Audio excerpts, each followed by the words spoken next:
welcome to Lady Flippina presents a Downton Abbey series of 4. But first, before we get on with the show, we must take care of some fandom business. First, happy birthday to Gigi Attrek, a wonderful Tommy fanfiction writer, witty as the Dowager, and an all-around saucy lady. Also, a belated happy birthday to I Live for Television, to Brooke, who is literally getting back on her feet as we speak. She is a badass, a motherfucker, and an utter rock star. We're pulling for you, Brooke. And first,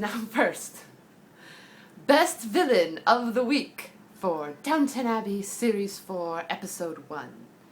Best villain goes to Nanny West, obviously. And now, from Nanny West, we have a special message. I don't have time to bandy words, but I'm not beaten yet. I'm moving on, perhaps to Austria. I have a feeling they have the right kind of people there. And when I said Miss Sibby was a wicked little crossbreed, I only meant that mixing up the bloodlines of Irish Catholic working-class folks with that of the gentry would only bring down the British Empire. But again, 'twere only a game, just like Kick the Indian, or bunnies versus razor blades. Now I must be getting on. I've got Horcruxes to make. Fun fact, they're made from real whores. Thank you, Nanny West. And now, best Tommy moment of the week. This week's best Tommy moment is a tough call. Obviously, coming back into the new season, we're all wondering, what is the friendship like? Does it exist at all? And in fact, they are smoking and playing cards. Any shot of that, I think, must be the best Tommy moment. Although second runner-up has to be Jimmy looking over at Thomas when Bates has taken the piss, with that beautiful expression that melts the heart.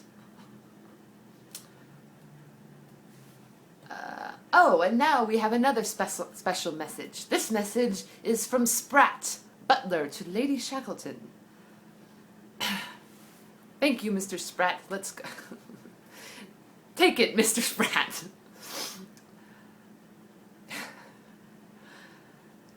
You haven't seen the last of me yet. I know that Mosley is out to get me. That's why I'll be watching. When he looks in his larder, I'll be there. When he goes out to fetch his post, I'll be there. When he takes off his hat, I'll be under there, minding his comb over. I'm not an animal.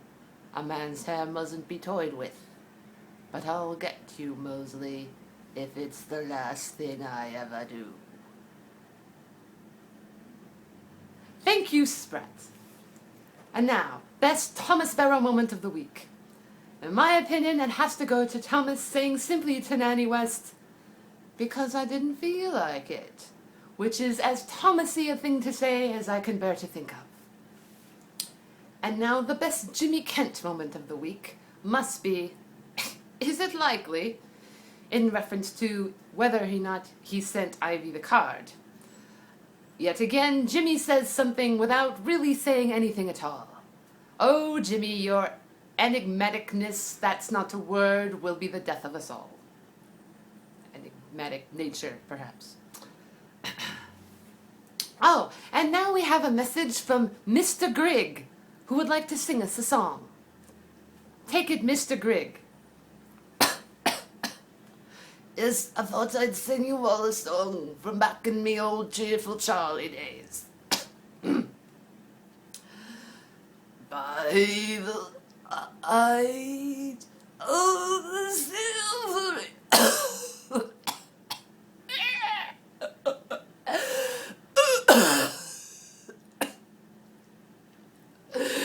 Thank you.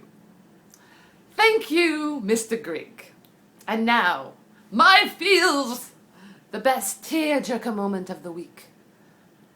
This must be the hardest category, as Downton Abbey will turn even the hardest tart into just melted butter all over your floor, and you have to clean it up, and then Mrs. Hughes has to help you late at night when she'd rather be in bed. Don't you see that the next generation is going to know more about the kitchen appliances than poor Mrs. Patmore?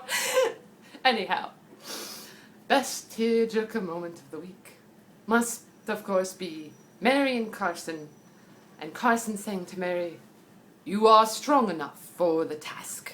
And yes, that is the best Mr. Carson I can manage, and I realize he sounds uncomfortably like Bane. "So, Lady Mary, you think the darkness is your ally?" Thank you, Mr. Carson. Best one-liner of the week, I think, has to go to Mr. Bates saying to Thomas, "Don't tell him that. He'll never get over the shock." And then I laughed at Mr. Bates. I laughed with Mr. Bates, not at Mr. Bates. It's very uncomfortable for me. Best bro TP moment of the week. That moment with Mrs. Hughes and Mrs. Patmore was lovely at the end, but I have to go, of course, with Daisy saying to Mrs. Patmore, "I haven't got a follower, but at least I've got a friend." Beautiful. And now, because of Thomas's victory over Nanny West, we have a message of appreciation from Cora Crawley. "Robert and I are so grateful to our wonderful Barrow. In fact, Robert said it puts him in mind of that time Barrow spent hours in the woods searching for our dear Isis. We'll have to get him something lovely for Christmas this year to show our gratitude. I did overhear him speaking to James about something called a Bristol whistle. I don't know what it is. Perhaps I can find one in Ripon." Thank you, Cora Crawley. This has been Lady Flippina's Downton Abbey. Enjoy next week's episode and keep the Tommy fires burning. Good night.